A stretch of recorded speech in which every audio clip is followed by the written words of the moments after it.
Hello friends, आपका स्वागत है मेरे इस वीडियो में। मेरे वीडियो पे कुछ कमेंट्स मेरे भाइयों ने किए थे, तो उसके जवाब के लिए मैं दोबारा से वीडियो बना रहा हूँ। मेरे मित्रों का बहुत ही बड़ा डाउट था कि इसमें जॉब लोकेशन क्या होती है और हॉलीडेज़ क्या होते हैं और इसमें एग्ज़ाम का क्या होता है। तो आज मैं उसी के लिए वीडियो बना रहा हूँ। तो आपको मैं बता दूँ कि ये एक सेंट्रल गवर्नमेंट की जॉब है और ये एक ऑटोनोमस बॉडी है। तो मैं आपको ये बताना चाहता हूँ, एक पूरी तरीके से सेंट्रल गवर्नमेंट जॉब है और आपको एक कॉन्ट्रैक्ट बेस की जॉब नहीं है। और इसमें हॉलिडे क्या होते हैं, इसमें टोटल 60 हॉलीडेज़ होती हैं। अभी प्रेजेंट की स्थिति में 60 हॉलीडेज़ हैं, जो कि गर्मियों के टाइम पे जो छुट्टी मिलेगी आपको मई और जून के समथिंग, वो आपको 40 दिन की छुट्टी मिलेगी। और अभी जो प्रेजेंट में इस ईयर का जो कैलेंडर निकला था, नोटिस निकला था, उसमें अगस्त के समथिंग 10 दिन की छुट्टी थी और अक्टूबर दीपावली के टाइम पे अभी 10 दिन की छुट्टी है। तकरीबन 18 अक्टूबर से 27 अक्टूबर तक 10 दिन की छुट्टी अभी प्रेजेंट में छुट्टी की स्थिति ये है। और आपकी ईएल और सीएल भी आपको मिलती हैं। ईएल सीएल के अलावा आपकी अभी लोकेशन आपका ऑल ओवर इंडिया है।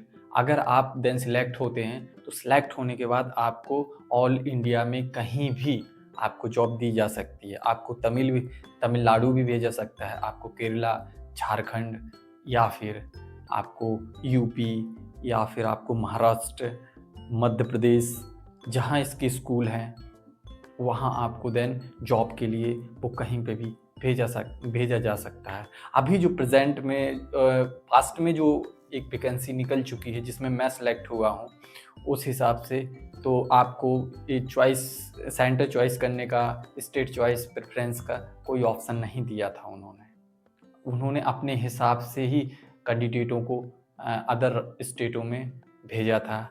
आई डोंट नो, मुझे नहीं पता, ना कोई कैलेंडर जारी किया, ना उन्होंने कुछ नोटिस जारी किया। अपने हिसाब से उन्होंने देन कि आपको ये स्टेट आपको लोकेट की जाती है और आपको ये स्टेट लोकेट की जाती है। जैसा कि मैं यूपी से बिलोंग करता हूँ, लेकिन मुझे जो प्रेजेंट में अभी महाराष्ट्र मिला हुआ है। और आपको इसके बाद आपका देन ट्रांसफ़र कितने टाइम बाद आपका ट्रांसफ़र होगा, तो आपका देन 3 ईयर के बाद आपका ट्रांसफ़र लग सकता है। 3 ईयर के बाद आपका ट्रांसफ़र हो जाएगा, इसमें कोई इश्यू नहीं है, ठीक है। और अब आइए रीजनल लैंग्वेज का इश्यू था कि किसी भाई ने मुझे कमेंट किया था कि रीजनल लैंग्वेज एग्ज़ाम का कैसा क्या है। देन अगर आप सेलेक्ट होते हैं और सेलेक्ट होने के बाद अगर आप जॉब आपको लोकेट कर दी जाती है कि आपको एमपी के एमपी का मंडला डिस्ट्रिक्ट मिलता है, या फिर आपको इटारसी का ईएमआरएस मिलता है, या फिर आपको जबलपुर का ईएमआरएस मिलता है, तो वहाँ की रीजनल लैंग्वेज क्या है? वहाँ की रीजनल लैंग्वेज हिंदी है, ठीक है। और आप बिलोंग करते हैं केरला केरला से या तमिलनाडु से, और आपको आती है तमिल, हिंदी नहीं आती है आपको, तो आपको हिंदी का एग्ज़ाम देना पड़ेगा और वो कंपल्सरी है। और आपको हर 6 मंथ में आपका एग्ज़ाम लिया जाएगा, तकरीबन 2 ईयर तक। अगर 2 ईयर के बाद आप सेलेक्ट नहीं हो पाते हैं, तो आपके ऊपर विचार किया जाएगा कि आप इस स्कूल में रहने के लायक हैं, यहाँ कंफर्टेबल हैं या नहीं हैं। तो वही चीज़ है। देन अगर मैं यूपी से हूँ, मैं देन सेलेक्ट होने के बाद मुझे महाराष्ट्र मिला। महाराष्ट्र में जो है वहाँ यहाँ की रीजनल लैंग्वेज मराठी है। तो मैंने क्या किया कि मेरा यहाँ पे एग्ज़ाम हुआ, 6 मंथ बाद मेरा एक एग्ज़ाम हुआ, मराठी का एग्ज़ाम हुआ। और जैसा कि बच्चे बोलते थे, तो सुनते-सुनते थोड़ा आदत हो गई। तो उसी यहाँ पे मैं गया और थोड़ा यहाँ पे टीचर से कुछ हेल्प लेने के बाद मैंने एग्ज़ाम क्रैक किया, जिसमें 50 नंबर का एग्ज़ाम होता है। 50 नंबर का एग्ज़ाम होता है। 50 नंबर के बाद आपको उसमें से 17 नंबर आपको लाना कंपल्सरी होता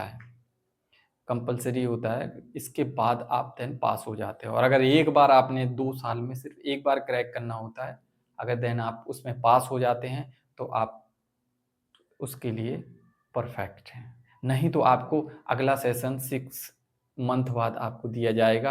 अगर उसमें आप क्रैक नहीं कर पाते तो फिर 6 मंथ दिया जाएगा और फिर देन 6 मंथ दिया जाएगा आपको। 4 चांस दिए जाएंगे। 4 चांस में अगर सेलेक्ट होते हैं तो ठीक है, नहीं होते हैं तो नेक्स्ट को एक रिपोर्ट जाएगी आपकी रीजनल लैंग्वेज की, और स्टेट सोसाइटी को एक रिपोर्ट जाएगी। स्टेट सोसाइटी उस पर देन विचार करेगी कि आप स्टेट में इधर कंफर्टेबल हैं या नहीं हैं। फिर उसके बाद आपको रखना है नहीं रखना है, क्या करना है, ठीक है। तो ये विशेषकर है, और आपको प्रेफरेंस नहीं दी जाएगी कि नहीं मुझे इस स्टेट में रहना है। ऑल ओवर कहीं भी आपको भेजा जा सकता है, कोई भी स्टेट आपको दी जा सकती है।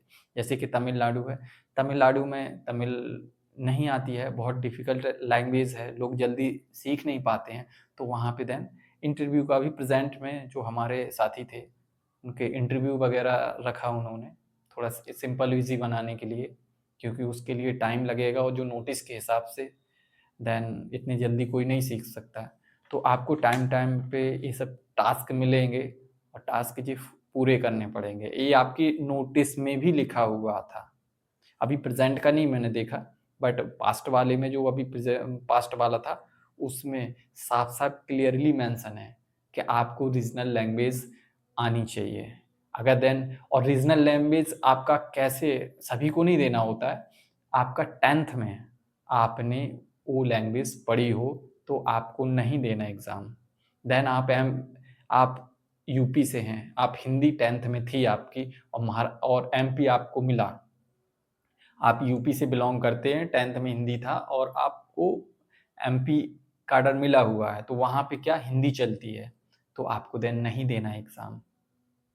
एग्ज़ाम सिर्फ उन्हें देना है जिनका 10th में वो रीजनल लैंग्वेज नहीं है। तो ये सब डाउट थे जो मैंने क्लियर किए। आई होप आपको अच्छे लगे हों। देन मैं ट्राई करूँगा आपके और डाउट क्लियर करने के, क्योंकि नोटिफिकेशन आउट हो चुका है तो आपके डाउट्स भी बढ़ेंगे। आप फॉर्म भी डालने वाले होंगे, मुझे आशा है कि आप सफल होंगे। तैयारी पे लगे रहिए, जुड़े रहिए। All the best.